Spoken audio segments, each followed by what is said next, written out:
ఆరోగ్యం అంటే natural food. Nature మంత్ర ఇప్పుడే మీ ఇంటికి తెచ్చుకోండి. చాలా సర్ప్రైజింగ్గా ఉంటుంది ఇంటర్వెల్ బ్లాగ్. అలా ఇంటర్వెల్ సెకండ్ హాఫ్లో కంప్లీట్లీ ఇందాక మా ప్రొడ్యూసర్ గారు చెప్పినట్టు సెకండ్ హాఫ్ మీకు కంప్లీట్లీ థియేటర్లో గోల్ గోల్ ఉంటుంది. చాలా అంటే చాలా ఎంటర్టైన్మెంట్ వర్కౌట్ అవుతుంది. హలో కిరణ్, అయితే మేడం ఎవ్రీ మూవీకి కలుస్తూనే ఉంటాం. ఎవ్రీ మూవీకి మీరు మెంబర్స్ని లైక్ ఎప్పుడు పిలుస్తూనే ఉంటారు, ఎప్పుడు చాలా మంచిగా మాట్లాడుతుంటారు. ఒకటి చెప్పాలని ఉంది, ఈ మూవీ కే ర్యాంప్ ఈసారి బుర్రపాడు బుడ్డల్ జార్డే.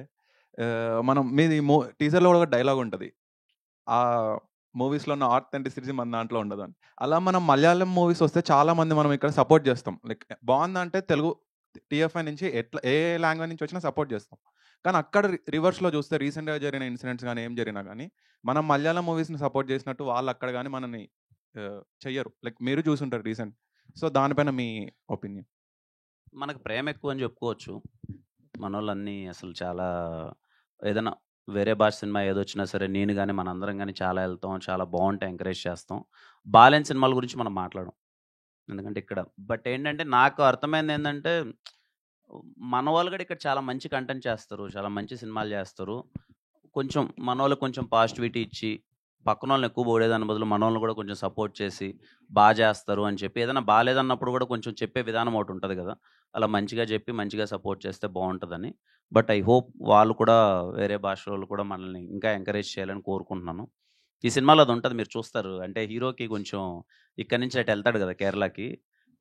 ఈ మలయాళం సినిమాల మీద కొంచెం ఉంటుంది, ఒక 5-6 జోకులు పడ్డాయి. అది రిలీజ్ అయిన తర్వాత ఎలా వెళ్తుందో నాకు తెలియదు కానీ but in very good sense అవి ఉంటాయి. టీజర్లో ఫస్ట్ ఆఫ్ ఆల్ ఆ డైలాగ్ వినగానే మొత్తం అందరికీ కనెక్ట్ అయిపోయింది. ఇంకా డైరెక్టర్ అన్న గురించి చూస్తుంటే అప్పటి నుంచి లైక్ ఏది అడిగినా సరే నాకు అప్పటి నుంచి ఒకటే మైండ్. రవి గారు, యాక్చువల్లీ ఇప్పుడు కొన్ని సినిమాలకి చెన్నైలో థియేటర్స్ ఇవ్వట్లేదు తెలుగు సినిమాలకి అనేది ఉంది. బట్ ఇక్కడ చూస్తే మనకి ఏ మూవీ అయినా కూడా థియేటర్స్ ఓపెన్గానే ఇస్తారు. ఆ స్టార్కున్న ఫ్యాన్ ఫాలోయింగ్ కావచ్చు, దేని ఒక దాన్ని బేస్ చేసుకుని. దీనికి ఏం చెప్తారు? కొంతమంది అక్కడ మనకి మన మూవీస్కి థియేటర్స్ రావట్లేదు అనేది ఒక నెగిటివ్ టాక్ కూడా ఉంది. ఎందుకంటే దివాళీకి మనకి ఇక్కడ చాలా మూవీస్ వస్తున్నాయి. సో దాని గురించి అలా ఏం ఉండదండి. ఇప్పుడు Diwali is the biggest festival in Tamil Nadu. Okay, అక్కడ కంపారిటివ్గా మనకన్నా థియేటర్స్ నెంబర్ తక్కువ. థియేటర్స్ మనకి 1800 ఎంత ఉన్నాయి, అక్కడ ఉన్న 600 700 ఇఫ్ ఐఎమ్ రైట్, లేకపోతే మ్యాక్సిమం 800 ఉంది.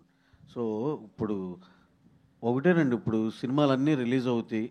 ఒకటేమో X number of theatres YZ అలా క్యారీ చేస్తున్నాయి అన్ని సినిమాలు.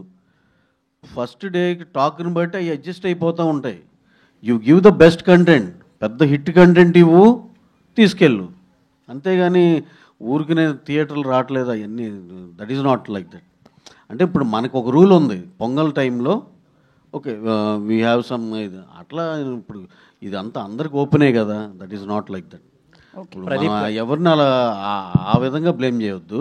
ఇప్పుడు నిజంగానే మన పొంగల్ టైంలో దానికి ఒక డిబేట్ ఉంది, అవన్నీ దట్ ఈస్ డిఫరెంట్ స్టోరీ. ఇప్పుడు అక్కడ Diwali is the biggest festival.